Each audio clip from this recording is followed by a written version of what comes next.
So we are going to continue working our way through our body systems. We're going to skip, there's a few slides that were a review of circulatory system that we're going to skip over. So just turn to where it says nervous system. We are going to talk this week mostly about various parts of the nervous system, how it works. There's several videos in a lab included in this section that we'll look at. There's an article that we'll read. Then we're going to move into endocrine system and have a combined quiz on them. So that's kind of where we're going. So in our question of the day, you guys already told me some of the major organs of the nervous system.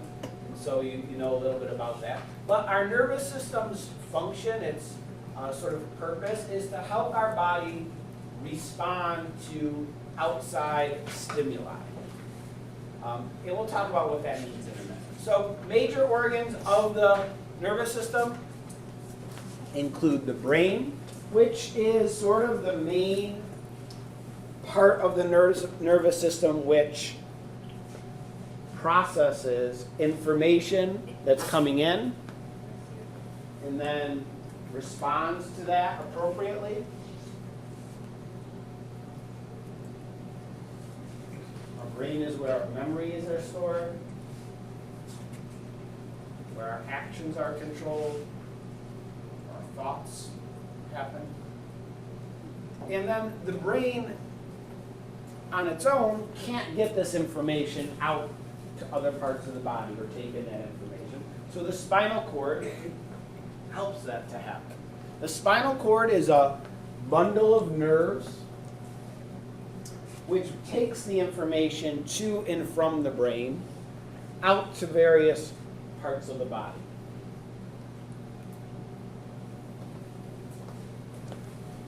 And then to take the messages further, connected to our spinal cord are a series of nerves, of neurons that are bundled together, which carry the information out to the very extremities of the body or take information in the same way. So those three organs together can take in information, send it to the brain, interpret that information. Responses can be sent then from the brain through the spinal cord and then out to the various nerves till they reach the parts of the body that they are sending that message to. Colin? Is your spinal cord like hard or like squishy? No, it's soft. It's yeah, it's like sort of squishy. It's so your spinal cord. We're going to talk about them in a minute, but it is about maybe a little less than a pencil, about a pencil or so in width. That's big. It goes through your vertebrae, which let's talk about that a little bit in a minute. So before we get to that, let's just talk about sort of what the different parts of the nervous system, what they do. So our nervous system's job is, part of its job, is to take in information from our senses. So as you're looking up here at the overhead projector, your eyes are taking in information. Light is going through your pupil into the back of your retina, where that information, that pattern of light and color, then gets relayed into your brain, where it can be processed. Our ears take information and they transmit it into our brain as well. And our nose, our tongue, receptors in our skin. All of this information coming in, we call those stimuli. Stimuli can also be internal. Stimulus can be a change in our blood pressure, a change in our blood glucose level. And then our nervous system can take in this information and, if necessary, react to it. And we call that the response. So an example of a stimulus, if you hear a loud sound and that scares you, Wow. the sound is the stimulus. What are some responses to somebody getting frightened? Okay? Screaming. Screaming. See it? Flinching, Closing their eyes. closing your eyes. If you get really scared, your heart rate can increase. Like if anyone ever really, really scared you badly, your stomach might feel weird, right? Your heart starts to race. Those are examples of responses. You smell something bad. What's a response? Smell something really bad. Plug your nose. Maybe. What about a more immediate response? Run away. Breathe out of your mouth. Yeah, or you might gag. Again, that's a response. What is the response to bright light? Turning the light down. No, if you don't close your eyes. Closing your eyes. What? Pupils get smaller. Yes, your pupils constrict because lots of light is coming in. Your pupils then constrict, get smaller because you don't need all of that light. At the same time, if it's dark, what happens to your pupils? They get bigger. They expand. This is why, like, if you've been outside for a while and then you go into like your house and everything looks really dark. Yeah. That's because you were outside. It was very bright. The sun was probably out. Your pupils, okay, had constricted way down because it was so bright. When you come into your house, your pupils are still small, so your image formed. Guys, Colin, turn around. The image that's formed is dim because your pupils are small. Now, they react. When you get back into the house, after a little while, your eyes adjust. But that process is an example of stimulus and response. So let's go further into our parts of our nervous system. So the brain is made up, we'll talk about neurons extensively, but a neuron is basically a specialized cell that relays information. Neuron is a word for a nerve cell. And our brain is made of billions, hundreds of billions of these neurons interconnected with each other, certain patterns.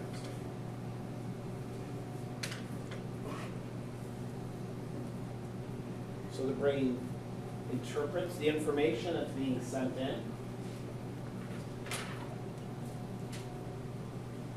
Okay? And it also can decide on a response. So our brain, we'll talk about, has different sections to it. And those sections of the brain have different functions. We'll get into that eventually. But connected to our brain, so our brain is protected by our cranium. Okay, so you have your cranium where your brain sits inside. And then at the base of your brain, there's a connection. Down here, there's a hole in the bottom of the cranium where your brain it sort of turns into your spinal cord. So your spinal cord runs down your back. It is within your vertebrae. So when we say your backbone, we're generally talking about the vertebrae that are stacked one on top of the other. And each of those vertebrae have a hole in the middle. And through that hole is where your spinal cord runs. So this is a model of that. I'll pass this around. And so you can see the vertebrae are stacked on top of each other. This, in between each vertebrae, is a disc of cartilage. And that disc of cartilage helps to cushion, okay, between each of these vertebrae. So they're not bone on bone. It allows them to sort of slide over each other. Okay. Some people that have back pain, it's because these discs maybe have degenerated. Sometimes they bulge out and put pressure on the connecting nerves. So if a person has a disc problem in their back, that's where that issue is, in these discs between them.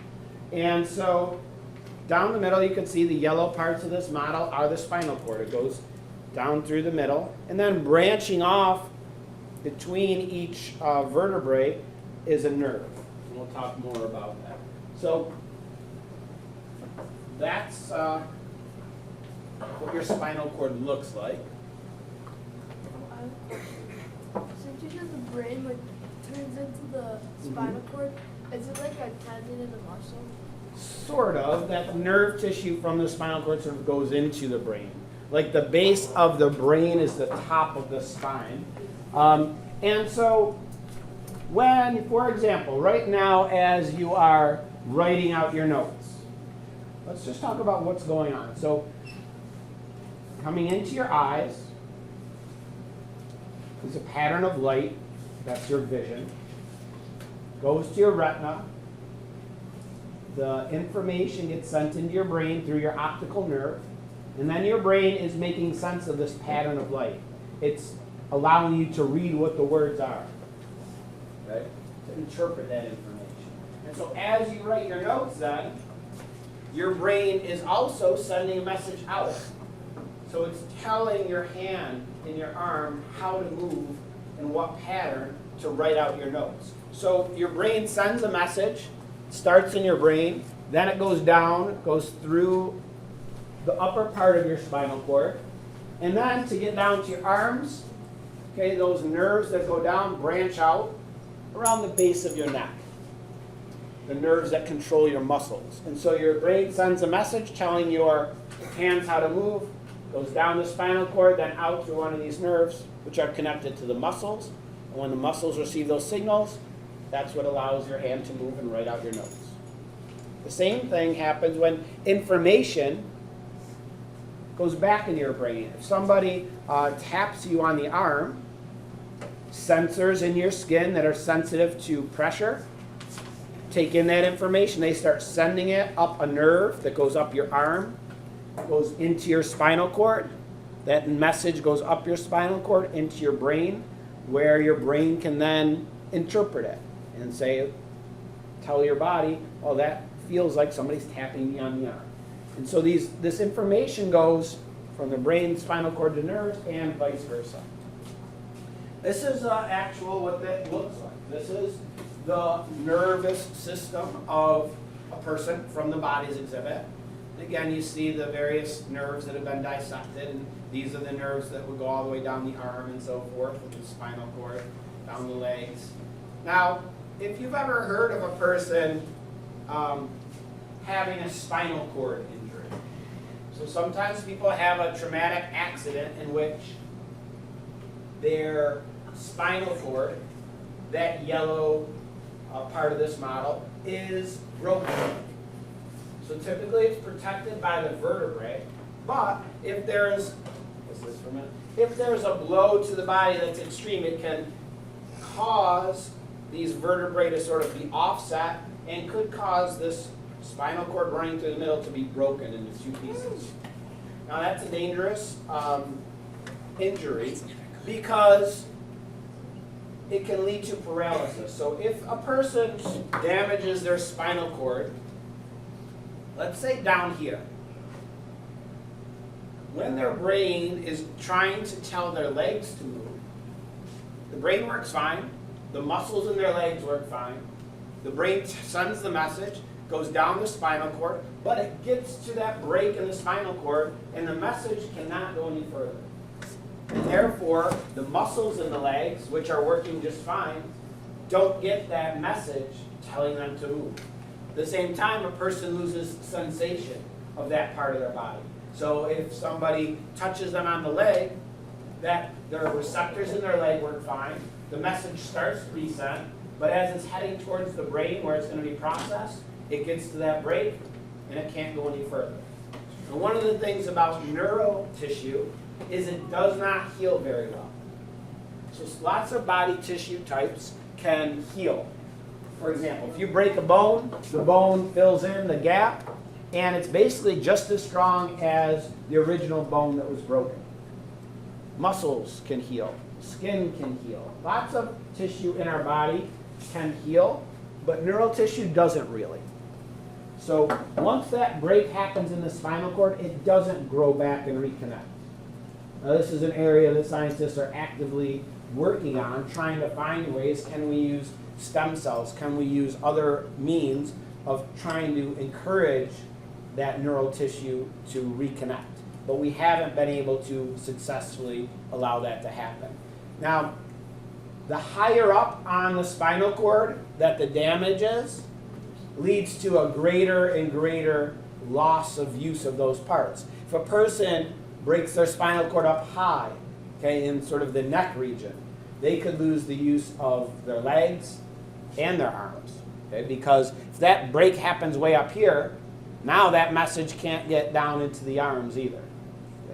Okay? So people that have spinal cord injuries, the location of that injury is very important in terms of what effects it would have on that person. Any questions about spinal cord? I have a question. Is like, does Alzheimer's have something to do with like your neurons, or is it just like something else? Well, yeah, in your brain. It's the buildup of these plaques in a person's brain. So the brain itself is made of sort of three main parts. And those parts are called the cerebrum, the cerebellum, and the medulla. Sometimes the medulla is called the brainstem as well. And scientists have been able to sort of learn what different parts of the brain do. So the brain isn't just like a mass that it just sort of is a blob of singular tissue. Different parts of the brain control different aspects, take in different types of information. The cerebrum is what you probably think of when you're thinking of the brain. It's the largest section in the human brain. And it is the folded up part that you see in like TV and things. This is where our sort of higher brain functions take place. Things like your thoughts, your memories. Voluntary action originates in the cerebrum.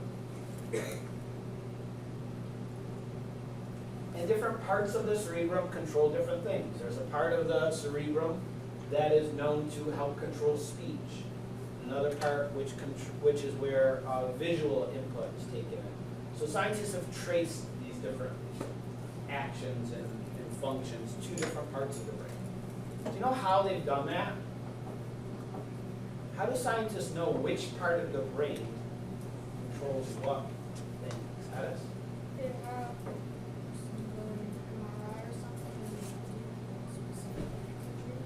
So yeah, so the most modern approach to this is called functional MRI imaging, where they basically have a person doing some task, say playing their cello, and as they're doing that, they're also using an MRI machine to take sort of real-time images of the brain, and they can see which parts of the brain are active as a person's playing the cello. And that allows them to trace it. Now, before we had MRI machines, anyone have any other ideas? How they? People who are in like traumatic accidents, they would remove the damaged part of the brain and then like only keep the healthy tissue and then see what actions would work. Yeah, by looking at people's brain injuries. If a person injures a very specific part of their brain, scientists look at, okay, well, what happened? What did they lose? Did they lose their ability to speak? Did they lose the use of their right arm? Did they their musical ability change? So did their emotions change? Those are things that people use, scientists use to kind of figure out which parts of the brain do which functions. The cerebellum is back here. It's sort of in the back bottom of the brain. And the cerebellum is a part of the brain that sort of coordinates our movement, our balance.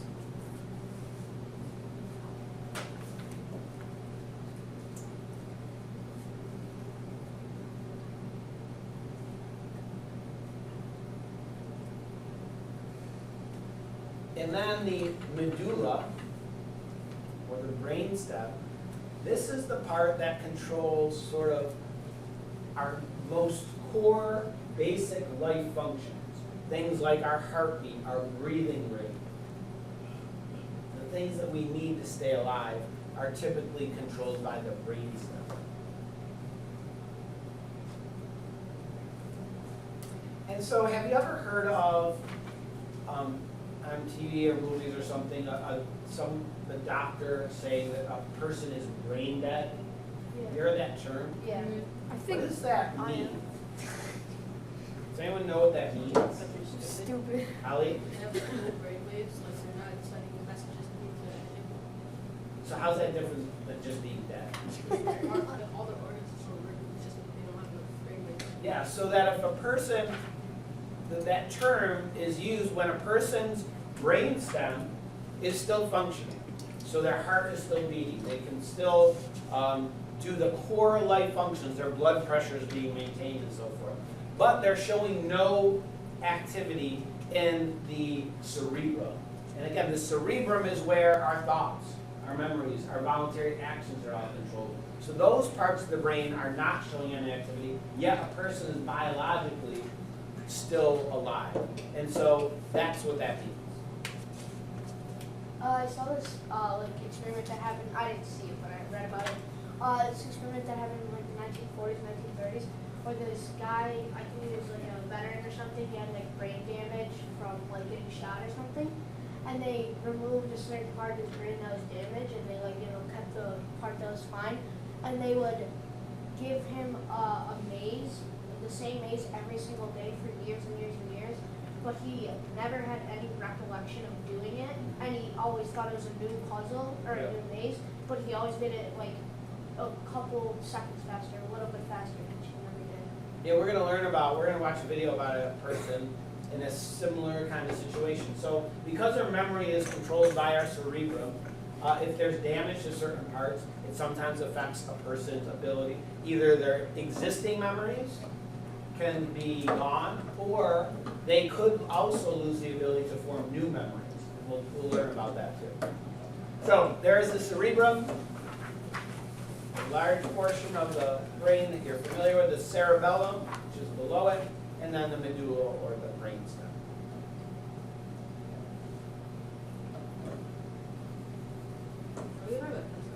Yep. This little video clip here.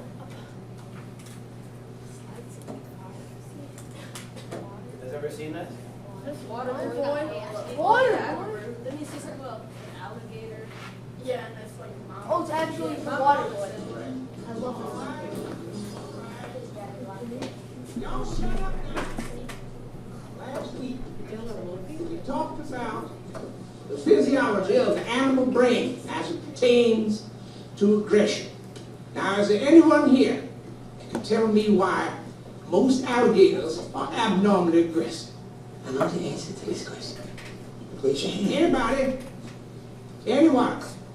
Yes or you, sir? Mama said that alligators are ornery because they got all them teeth but no toothbrush. Your mama said alligators are ornery because they got all them teeth and no toothbrush. Wow. Anybody else? Yes or you? Alligators are aggressive because of an enlarged medulla oblongata. It's the sector of the brain which controls aggressive behavior. That is correct. The medulla oblongata. Mama The said. medulla oblongata is where anger, jealousy, and aggression come from. Now, is there anybody here could tell me where happiness comes from? Anyone? All right. Let's hear what Mama has to say on the subject. Mama say that happiness is from magic rays of sunshine that come down when you're feeling blue. Well, folks, Mama's wrong again. No, Colonel Sanders, you're wrong. Mama's right. Mama's right. Something wrong with his medulla oblongata.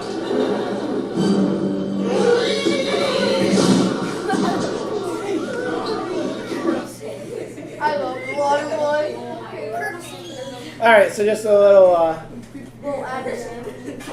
little Adam Sandler. So let's talk about here how our nervous system actually works. So Colonel Sandor. our nervous system is made up of hundreds of billions of these nerve cells. And they work by carrying what we call nerve impulses. When we say the brain and the spinal cord carry information, it happens through the conveyance of these nerve impulses. This is a signal which can be sent from one neuron to another. And so a nerve impulse starts off as a stimulus, And the brain can interpret that stimulus and send out a response. So we call a nerve cell a neuron, is the technical term for it. And it looks sort of a little different than what you're used to seeing as the shape of a cell.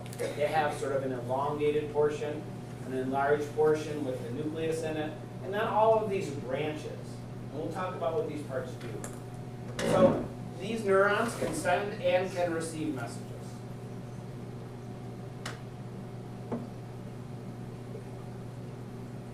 So the enlarged part, the largest sort of open section of the neuron is the cell body, it's called.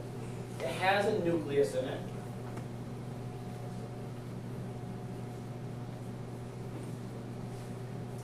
The branches connected to the cell body are called dendrites.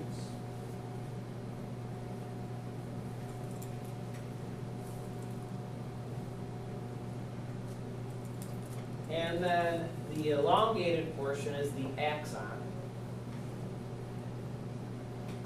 Sounds like a super villain. And the end are called these terminal branches.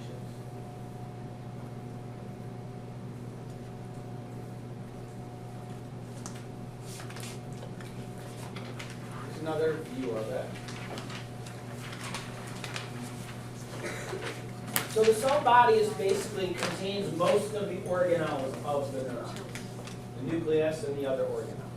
It's filled with cytoplasm.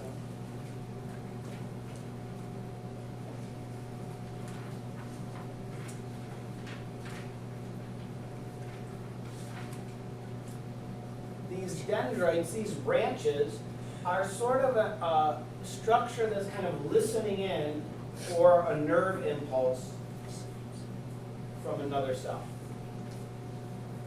So the dendrites pick up impulses from other neurons.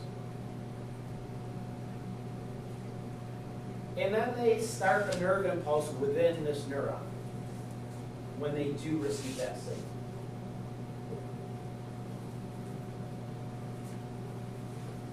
That nerve impulse then gets transmitted down the length of the axon.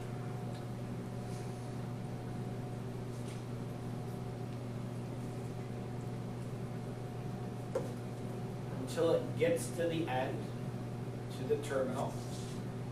And that's at the end of this neuron. So this message, however, needs to make its way to the next neuron, to the dendrites of the next neuron. But there's a gap there. There's a space called the synapse.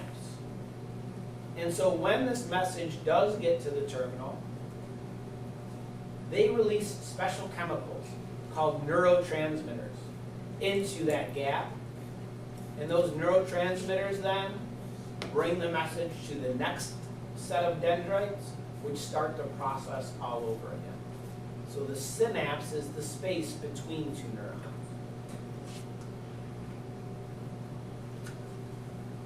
And so in this way, a nerve impulse can be passed down from the dendrites down the axon to the next dendrites of another neuron down its axon, and the message can make its way from place to place in the nervous system by traveling this pathway.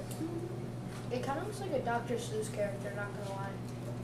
And it uses a combination of electricity and chemical signals to convey this message. And this is one of the reasons why getting an electrical shock can be dangerous, because our nervous system works using electricity, and if that's interfered with by an outside electrical signal, it can interfere with how our body works.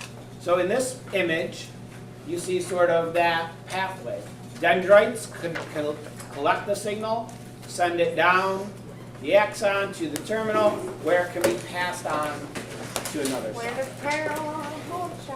All right, so we'll talk some more about the nervous system tomorrow. Let's see this button. We'll talk about that tomorrow.